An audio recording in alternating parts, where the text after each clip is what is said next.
Mereka bilang semua dosa berasal dari iblis, seolah kejahatan itu bukan bagian dari diri kita. Tapi, apa jadinya jika iblis hanya jadi alasan yang kita ciptakan agar kita tak perlu menatap wajah kita sendiri di cermin yang retak? Malam ini, kita tidak akan mencari jawaban, kita hanya ingin jujur. Dan dalam kejujuran, kamu mungkin akan menemukan bahwa semua yang membuatmu hancur adalah dirimu sendiri. Selamat datang di dunia yang membosankan, tempat dosa tidak berwajah dan iblis kadang yang seteru yang paling diam.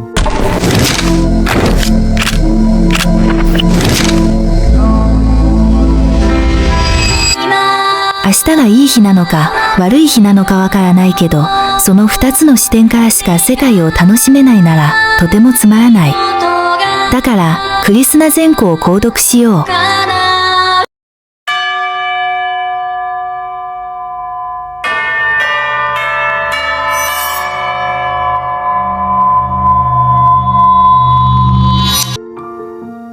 Carl Jung pernah berkata, "The devil is far over our shadow." Artinya, iblis bukan makhluk di luar, tapi sisi yang kita sembunyikan dalam diri kita sendiri.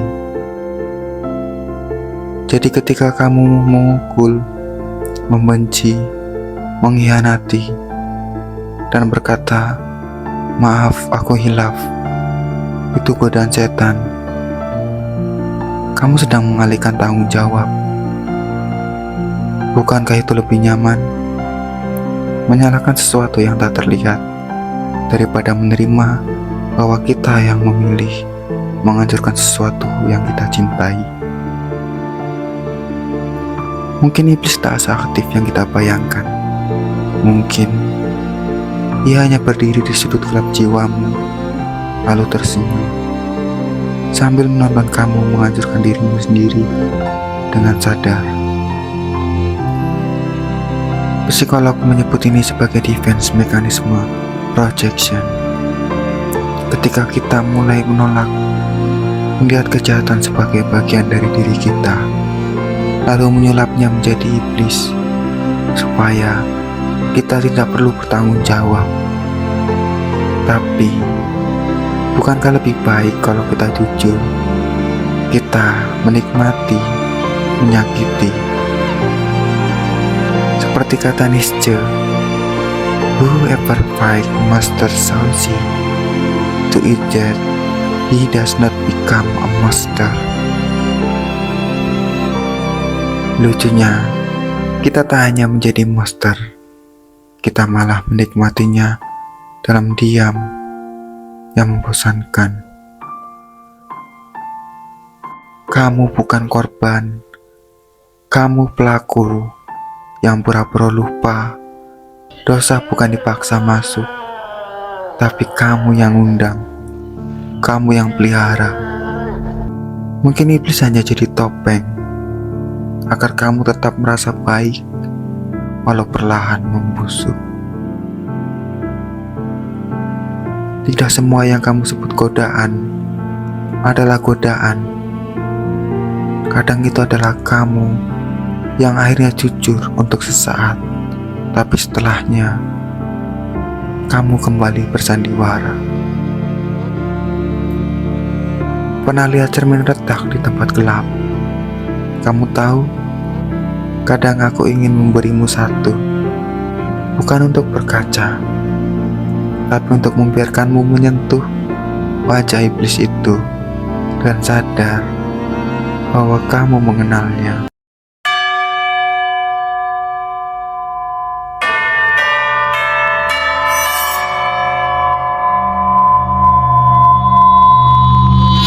Dalam agama, dosa punya sumber eksternal, iblis, godaan dunia, hawa nafsu.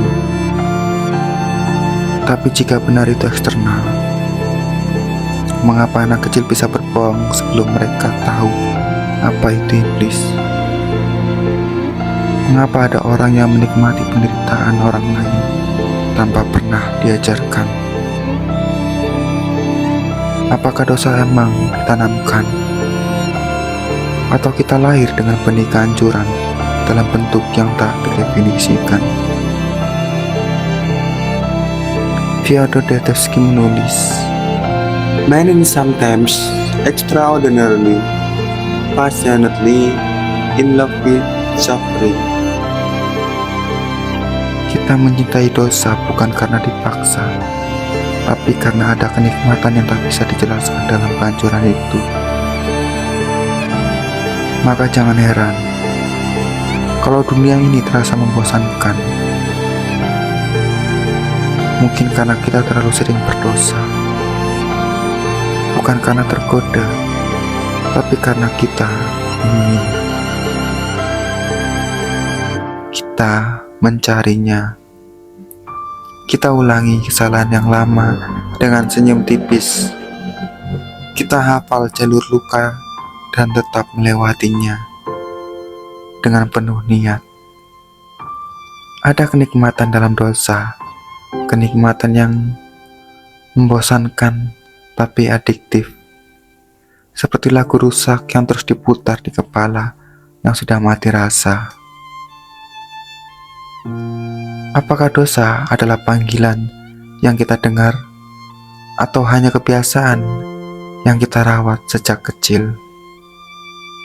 Dosa bukan gangguan. Dosa adalah pilihan terasa seperti panggilan. Kamu tahu kapan kamu berdosa, dan kamu tetap melakukannya. Kalau benar iblis yang memaksa, kenapa kamu kembali ke lubang yang sama, bahkan saat dia diam? Mungkin karena itu, satu-satunya tempat yang terasa seperti rumah. Jika kamu punya korek api tua, jangan dibuang dulu. Kadang, kita tidak butuh cahaya untuk keluar, tapi untuk melihat lebih jelas wajah kita sendiri saat membakar semuanya.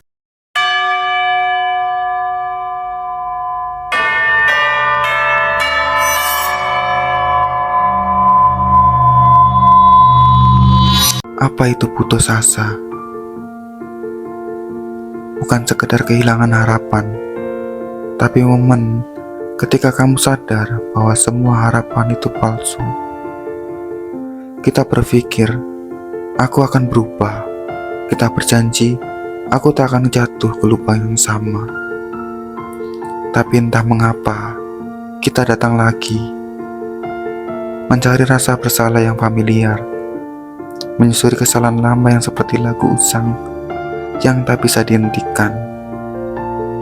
Karena dosa bukan hanya keburukan, kadang dosa adalah satu-satunya hal yang membuat kita merasa masih hidup. Dan saat kamu menyadari itu, dunia tak hanya gelap, ia menjadi sunyi. Sunyi yang membosankan, tapi sangat jujur. Kamu pernah bilang, aku akan berubah. Aku tak akan jatuh ke lubang yang sama. Tapi kamu datang lagi dengan langkah yang tahu persis arah jatuh, dengan logika yang sudah siap mengampuni sebelum sempat menyesal. Kita tidak berdosa karena lemah. Kita berdosa karena tahu di sana kita bisa merasakan sesuatu. Lebih baik rasa sakit daripada tak merasa apa-apa. Dan itu membosankan, kan? Hidup ini pilihan-pilihan.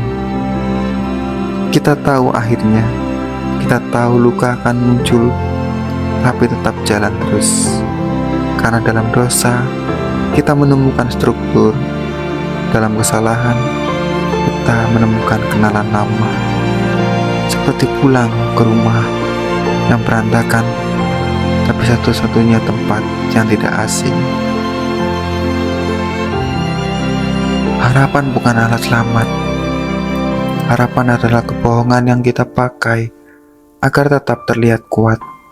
Di balik itu, kita hanya ingin diam, rebah, dan jujur. Aku tidak baik-baik saja.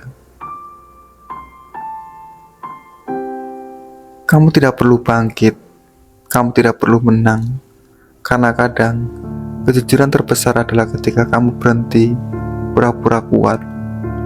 Dunia ini memang kejam, tapi itu bukan masalahnya. Masalahnya adalah kamu tidak peduli lagi. Jika kamu ingin jam rusak di rumah, lihat baik-baik. Mungkin itu waktu di mana kamu menyerah diam-diam dan tidak pernah benar-benar hidup kembali setelahnya.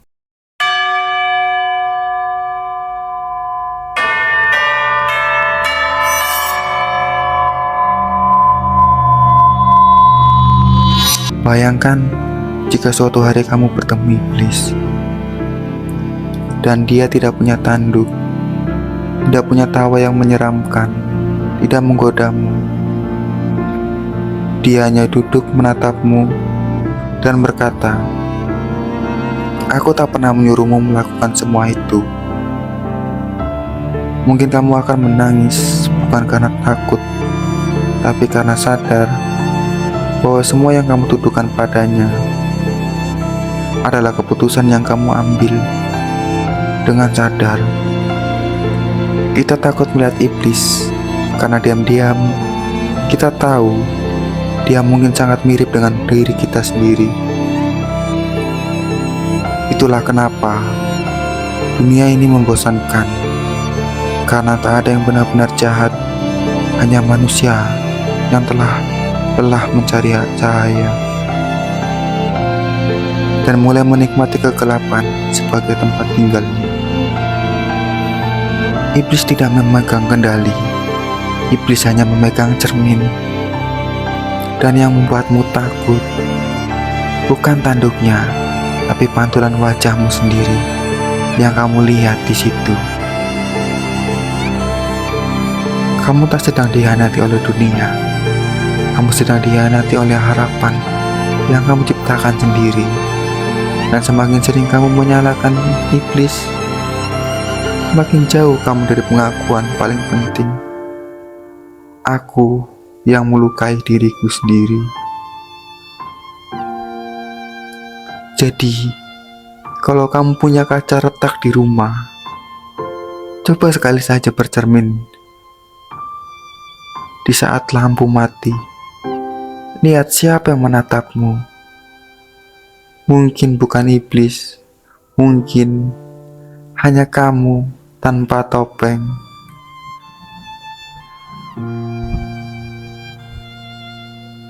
Segmen ini bukan menyalahkanmu, tapi memperkenalkanmu pada satu sosok yang paling sering kamu hindari, dirimu sendiri. Karena kadang yang paling menakutkan bukan setan, tapi kemungkinan bahwa kamu sudah terlalu lama hidup tanpa arah dan mulai menikmati rasa sesat itu sebagai rumah.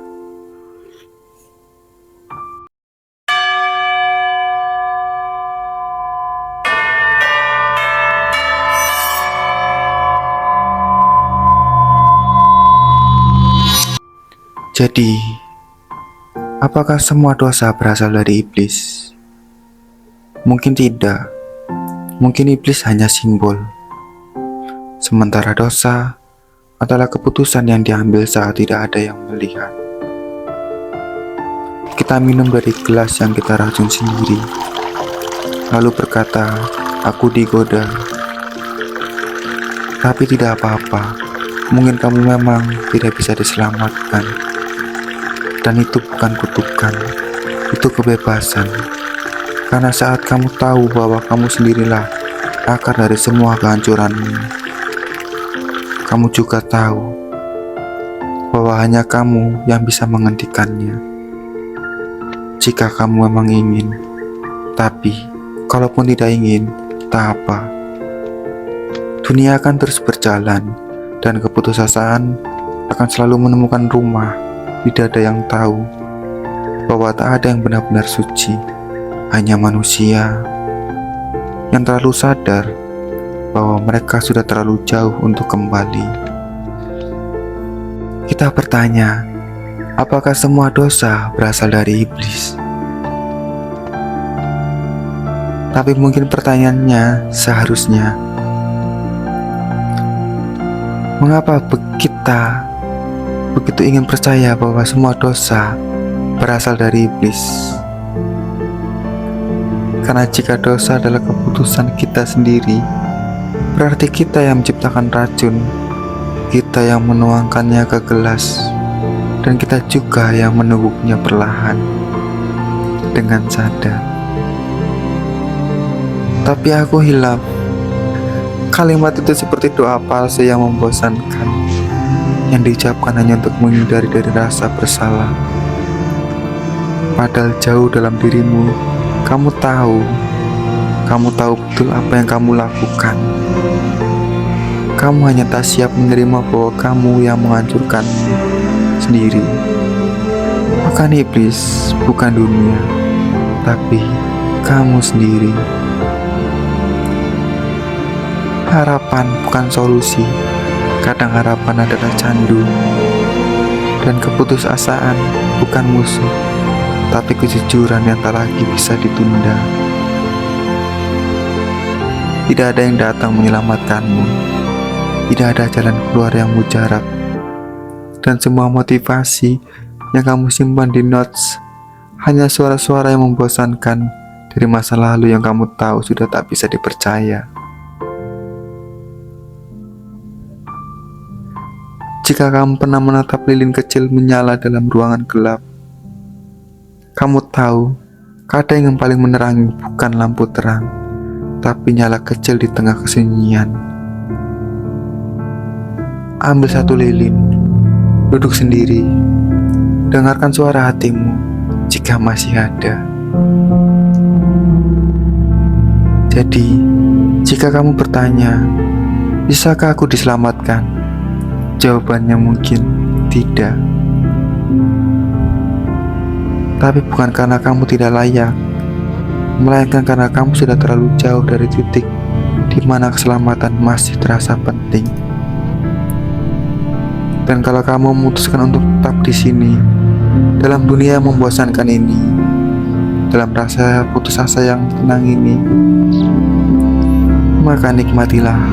Ini milikmu, bukan karena iblis memberikannya, tapi kamu sendiri yang memeluknya, seperti kekasih yang tak pernah benar-benar pergi.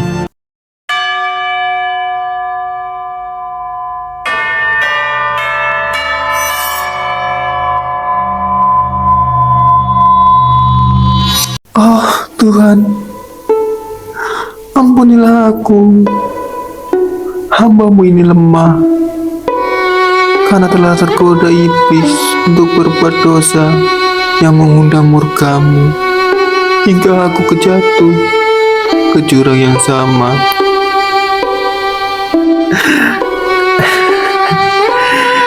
Kawaii, dengar itu Tuhanku. Betapa cepat manusia menyebut namaku di setiap dosa yang ia pilih sendiri. Aku tak pernah memaksa, hanya memberi sedikit dorongan motivasi. Ia berjalan tanpa paksaan, tanpa rantai, hanya karena keinginannya terasa lebih manis daripada nuraninya. Kawaii bukan? Mereka memintamu menebus luka yang mereka sayat sendiri, lalu mencariku untuk dijadikan kambing hitam atas pisau yang mereka genggam erat. Oh Tuhan, aku hanyalah manusia biasa. Aku tidak tahu cara melawan. Aku hanya ingin dimaafkan. Mereka tak ingin diampuni. Mereka hanya ingin bebas dari rasa bersalah tanpa mengubah kebiasaan. Lihatlah Tuhanku. Aku hanya ingin jadi cermin yang membosankan bagimu mungkin. Karena aku tak memoles, aku hanya memantulkan apa yang mereka sembunyikan di dada mereka sendiri.